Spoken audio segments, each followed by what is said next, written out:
Sage Island Library, and today we're going to be going over some quirky history, some history of things you might not necessarily think about every day.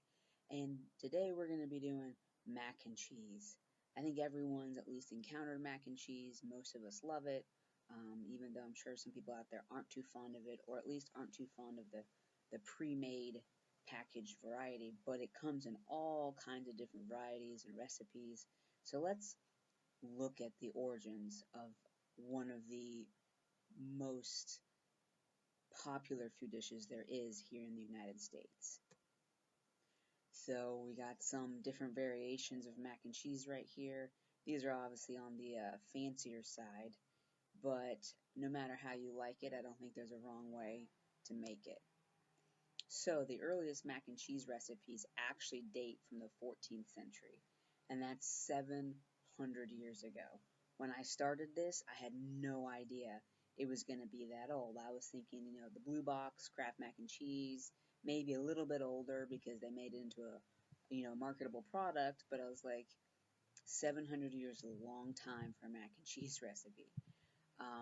These two images right here, the one on your it's going to be on your left, is a medieval recipe from a copy of the English recipe book that we got it from. It's also an Italian recipe book from the 14th century.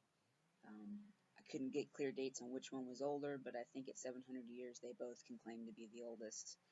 The recipe at the bottom is from this medieval English cookbook, and it's in Middle English, so it's a little different, but you're going to make your own dough for the pasta, which is the first line, and you're going to carve it into pieces, and then you cast it in boiling water, and it's kind of like seethe or seep it well, boil it till it's done basically, and then you take the cheese and grate it, and butter, and cast it beneath and above the different layers of pasta. This word down here, the loisons, is kind of like how you would think of lasagna noodles, and then you serve forth. So we have our first modern recipe, was written in 1770 in The Experienced English Housekeeper. And I know some of you are like, well, modern. I'm like, yes, according to historians, 1770 is well within the modern period, even though we wouldn't recognize it as modern.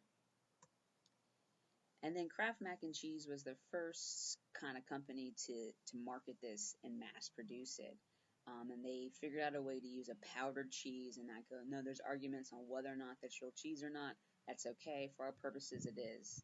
And they first sold it in 1937 during the Great Depression. It was a great product because it was non-perishable. And as the world entered into World War II, it was encouraged to be used as meatless, quick meals during wartime rationing. You now have women who are maybe not as home as much because they're in the factories while men are shipped off to war. If they still are feeling the throes of the depression, this was sold for 19 cents a box, I believe, when it first hit the market. So even then it was pretty cheap, and it marketed itself as being able to feed a family of 4 out of one box. So that's a quick down and dirty here of this history of mac and cheese. Don't forget to, if you like this video, hit that little thumbs up button for us. Make sure to follow the library on Facebook and our Instagram page. We do have a YouTube channel, so if you have friends that don't have Facebook, send them over there to catch some of our videos they may happen to miss. And if you got any sort of recommendations for another quirky history topic, comment below, and I will do my best to get that built for you. Alright, thanks.